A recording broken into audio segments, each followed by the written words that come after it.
स्थानीय खबरों के बाद अंतर्राष्ट्रीय खबरों को जानने के लिए चलेंगे नेशनल स्टूडियो। मुझे जान से मार देंगे, सीमा ने सुनाई जेल के भीतर की कहानी। बाहर आकर बोली, इतनी जल्दी निकल आऊंगी भरोसा न था।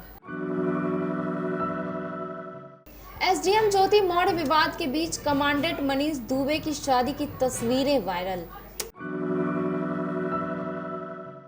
पश्चिम बंगाल पंचायत चुनाव को लेकर बीएसएफ का बड़ा खुलासा, राज्य चुनाव आयोग ने नहीं दी सटीक जानकारी। दिल्ली में बारिश ने बढ़ाया सियासी तापमान, विपक्ष ने सिर पर उठाया आसमान, सरकार पर आरोपों की बौछार। नजारे वंदे भारत एक्सप्रेस के यूट्यूबर्स की भीड़ ने मचाया हंगामा, विधायक जी उतर न पाए और ट्रेन चल दी। चीन पहुंची अमेरिका की वित्त मंत्री ने दोनों देशों के रिश्तों पर दिया बयान। बाइडेन ने कवि की उम्मीदों पर फेरा पानी, बोले नाटो की सदस्यता के लिए यूक्रेन नहीं है तैयार। सोना आज भी हुआ सस्ता, चांदी भी लुढ़की, जाने 10 ग्राम की नई कीमत। आतंकवाद का घिनौना सच दिखाती 72 हूरें, शुरुआत में ही ढेर, अब तक की बस इतनी कमाई। तीसरे दिन का खेल समाप्त, इंग्लैंड का स्कोर 27, ऑस्ट्रेलिया ने दिया है 251 रन का लक्ष्य। सीमा ने बताया कि पाकिस्तान में अगर कोई मुस्लिम महिला हिंदू से शादी कर लेती है तो उसे मार दिया जाता है। वह सचिन से पशुपतिनाथ मंदिर में शादी कर चुकी है।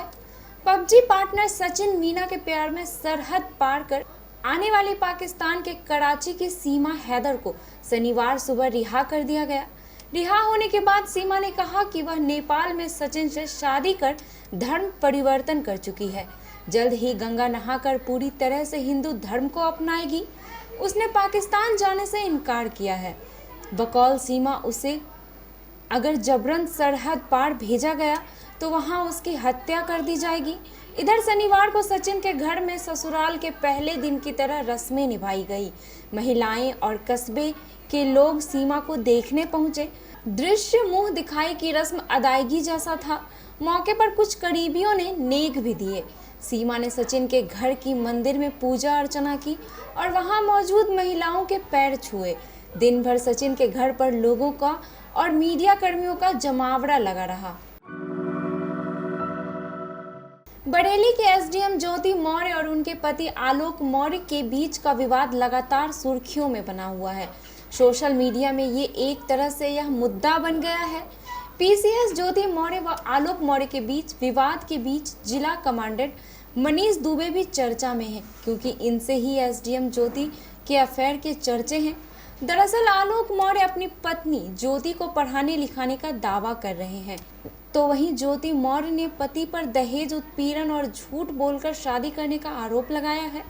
इन तमाम विवादों में ज्योति मौर्य से अफेयर को लेकर जिला होम कमांडेंट मनीष दुबे भी चर्चा में है। पश्चिम बंगाल में पंचायत चुनाव के दौरान हुई हिंसा पर बीएसएफ ने अपनी रिपोर्ट में कहा है कि बंगाल चुनाव आयोग ने सटीक जानकारी नहीं दी थी। बीएसएफ ने कहा कि सेंसिटिव बूथ की तादाद की लिस्ट नहीं बताई गई, ना ही पोजीशन की जानकारी दी गई। चुनाव के लिए बीएसएफ के 59,000 जवानों की तैनाती की गई थी। कुल मिलाकर 61,920 जवान पूरे दिन में तैनात रहे। समय रहते पता होता तो हिंसा को रोक सकते थे। हम अपनी रिपोर्ट एमएचए को जल्द सौंपेंगे। मीडिया के जरिए सेंसिटिव बूथ की जानकारी मिली। बीएसएफ ने कहा कि वेस्ट बंगाल चुनाव आयोग ने सेंसिटिव बूथ की लिस्ट नहीं दी। बीएसएफ ने बार बार पूछा तो बंगाल चुनाव आयोग ने कहा कि एसपी और डीसी बता देंगे, लेकिन एसपी और डीसी ने कहा यहाँ तैनात हो जाओ, तो हम तैनात हो गए। मानसून की बारिश ने विपक्षी राजनीतिक पार्टियों को सरकार को घेरने का खूब मौका दिया है। सोशल मीडिया पर भी दिल्ली के विभिन्न इलाकों में जगह जगह जल भराव को लेकर जहां कांग्रेस और भाजपा ने सरकार पर आरोप मढ़ा है, वहीं जल भराव के वीडियो और फोटो भेजकर आम लोगों ने भी सरकारी तंत्र को कटघरे में खड़ा किया है। कांग्रेस ने चुटकी लेते हुए कहा कि दिल्ली की झीलों का शहर बनाने वाले मुख्यमंत्री केजरीवाल का सपना पूरा हुआ। पहली बारिश में गलियां, सड़कों सहित पूरी दिल्ली झील बन गई।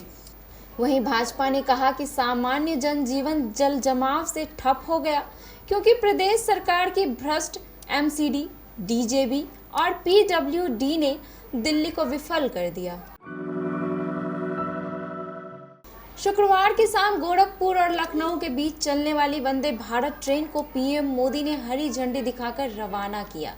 यह ट्रेन शाम करीब 4:45 बजे चलकर रात 9:45 बजे लखनऊ पहुंची। इस पहली ट्रेन यात्रा में आम लोगों के साथ पत्रकारों, समाज सेवियों, छात्र छात्राओं, रेलवे व अन्य विभागों के अफसरों को यात्रा के लिए इनवाइट किया गया था। इसी सिलसिले में रेलवे ने यूट्यूबर्स को भी इनवाइट कर रखा था, लेकिन ट्रेन की बोगियों में इतने यूट्यूबर्स हो गए थे जिनकी वजह से अन्य यात्रियों को असुविधाओं का सामना करना पड़ा। जब ट्रेन गोरखपुर से चली तो उसमें थोक के भाव यूट्यूबर भरे थे जिन्हें रेलवे ने पास दिए थे। इन्होंने दूसरे यात्रियों का बैठना दूभर कर दिया।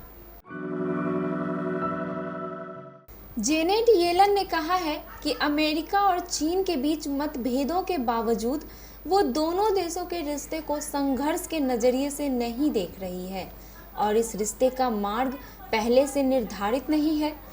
पिछले महीने अमेरिका के विदेश मंत्री एंटोनी ब्लिंकन भी चीन की यात्रा पर आए थे।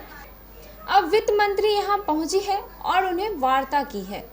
अमेरिका में राष्ट्रपति जो बाइडेन का प्रशासन उच्च स्तर पर चीन के साथ लगातार संपर्क बनाए रखना चाहता है।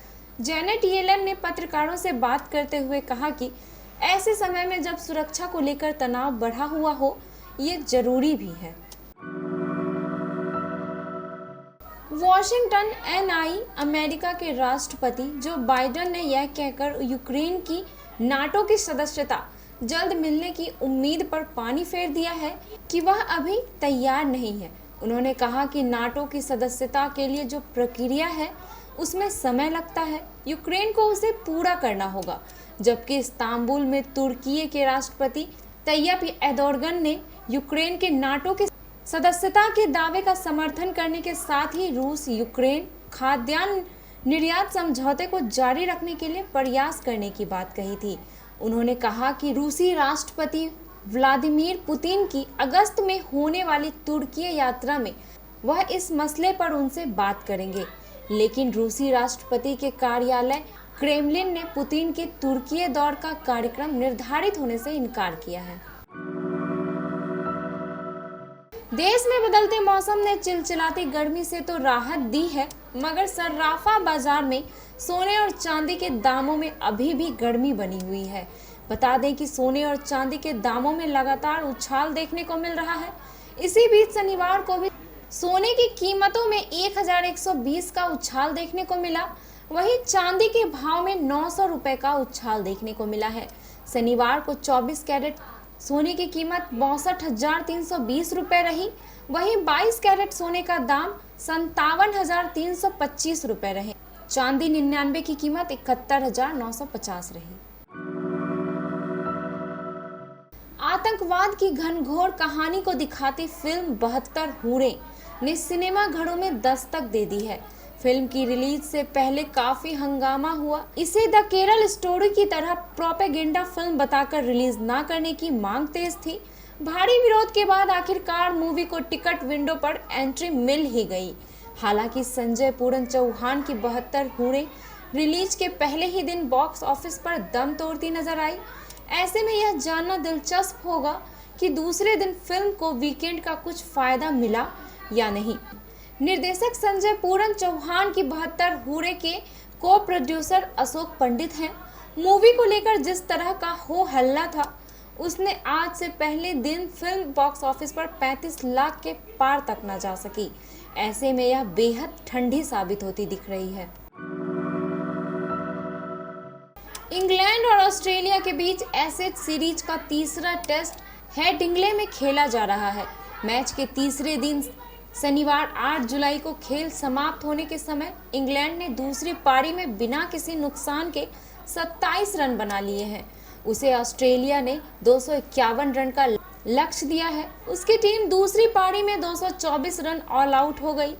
इससे पहले ऑस्ट्रेलिया ने पहली पारी में 263 और इंग्लैंड ने 237 रन बनाए थे। कंगारू टीम को पहली पारी में 26 रन की बढ़त मिली थी।